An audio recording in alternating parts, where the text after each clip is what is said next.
biasanya kedua-duanya bisa terjadi di sekolah.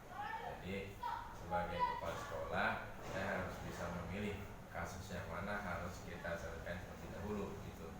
Jadi ada kasus yang ringan, ada yang agak sedang dan ada yang berat. Biasanya yang bisa diselesaikan lebih cepat itu kasus yang ringan.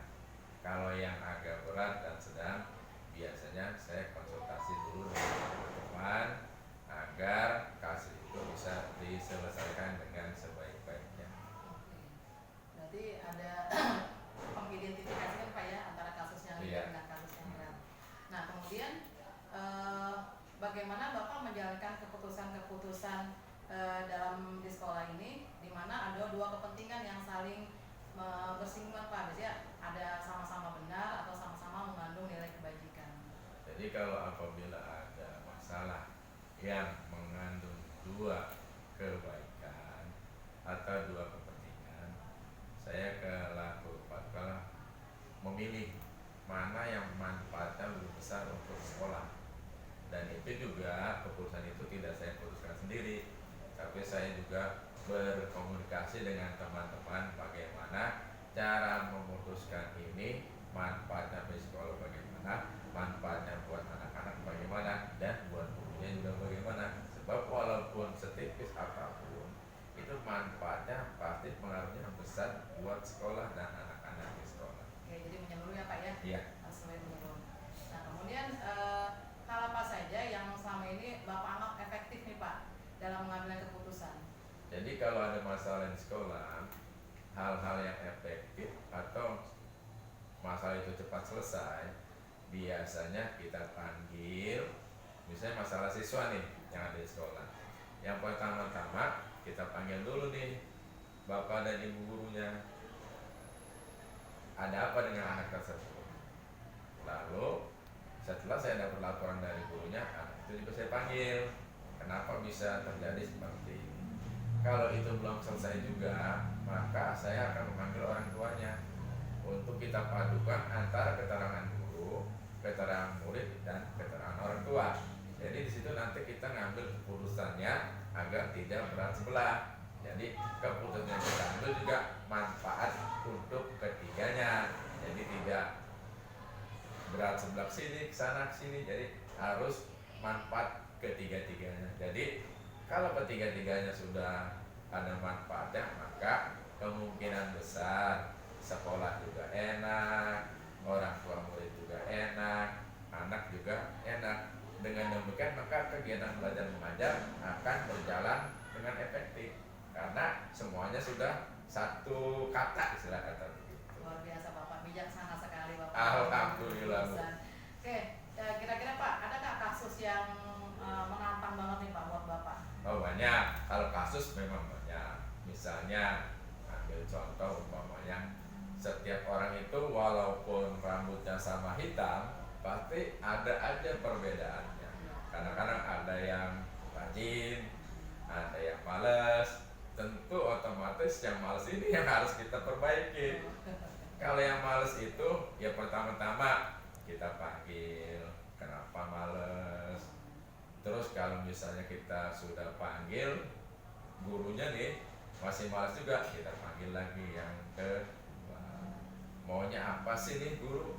Udah ngajarnya tidak rajin, terus tidak ada informasi juga. Oh saya enggak masuk nih Pak, enggak ngasih tahu seperti itu. Ada apa dengan di sekolah?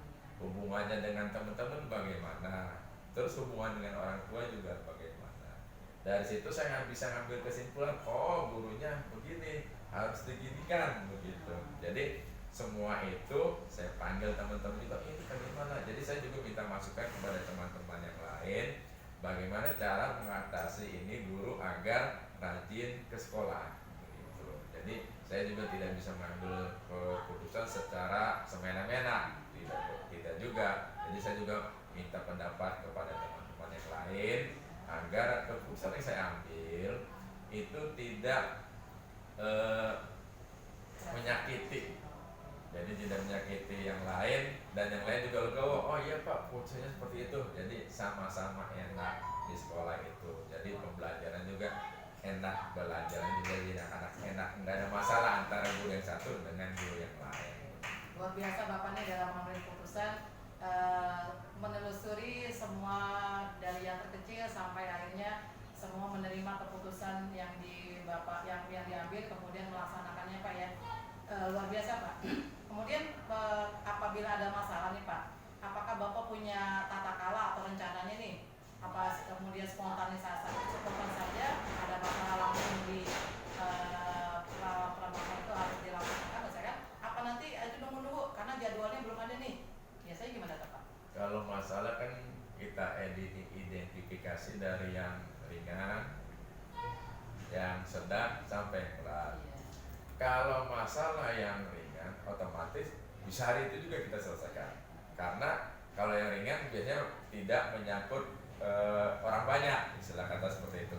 Tapi kalau yang menengah dan yang berat, masalah itu menengah dan berat, itu saya harus berpikir agar masalah ini tidak merugikan orang lain gitu. Jadi biasanya saya kalau ada masalah yang agak berat, itu saya ngobrol dengan teman-teman setelah, misalnya setelah istirahat atau bagaimana, saling cerita, tukar pikiran. Ini kalau di sekolah kita ada seperti ini, bagaimana caranya? Itu biasanya kan teman-teman ngasih pendapat tuh, Pak begini, begini. Nah dari situ saya ambil kesimpulan, nih harus kita putuskan begini ya anak teman-teman.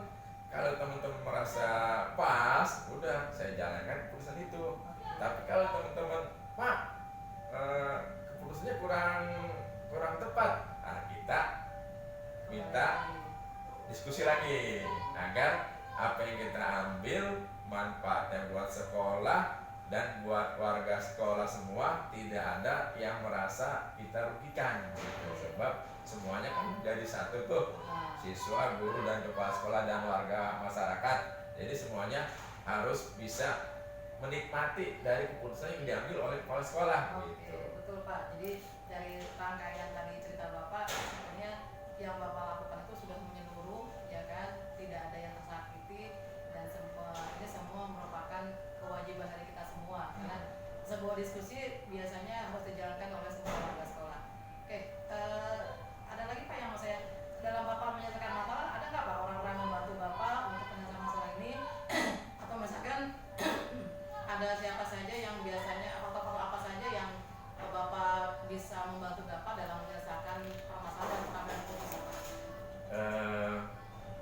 Dalam sekolah itu kan banyak elemennya tuh, ada guru, ada orang tua murid, ada juga penjaga sekolah, ada juga operator, ada juga kepala sekolah.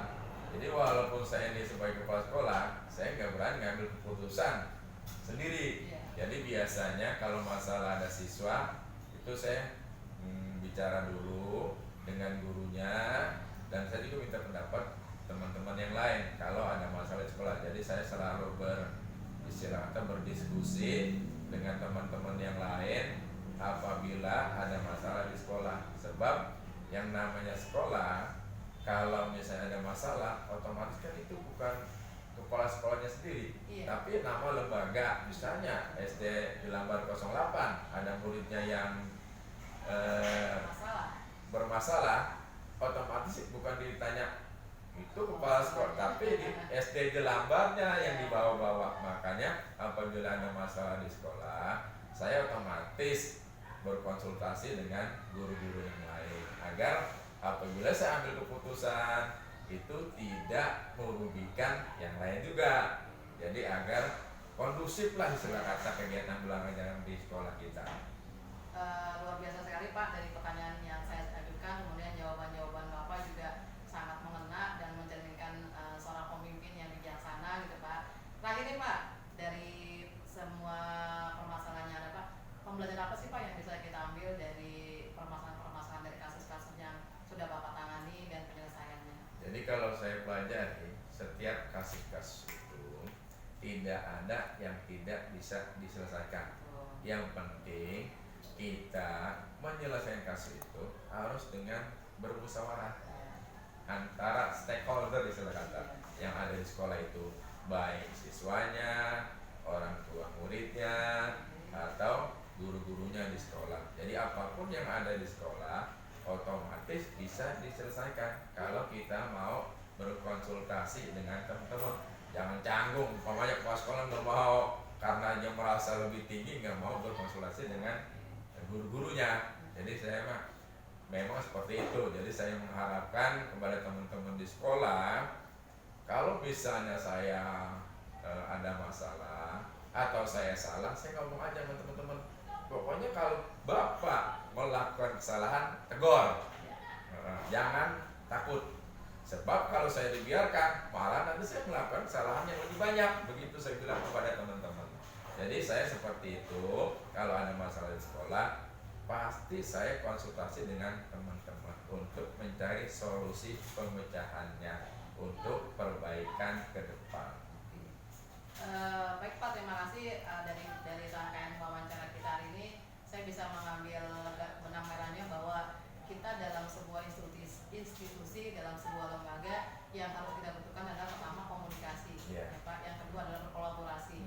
Sehingga komunikasi dalam kolaborasi ini akan menyatukan kita dalam sebuah ikatan bekerja yang lebih nyaman lagi. Kemudian kita juga harus bisa mempunyai sikap yang terbuka, mau menerima kekurangan kita, kemudian kita juga mau menerima masukan-masukan dari orang lain. Ya Pak, mudah-mudahan wawancara kita hari ini membawa manfaat, dan ini bakal buat saya untuk kedepannya apabila kemudian hari saya menjadi pimpinan, saya mungkin akan belajar dari Bapak tentang bagaimana cara mengambil keputusan, kemudian menjadi pimpinan yang bijaksana dalam mengambil keputusan, dan terpenting adalah nilai-nilai kebajikannya juga tidak luntur dari semuanya.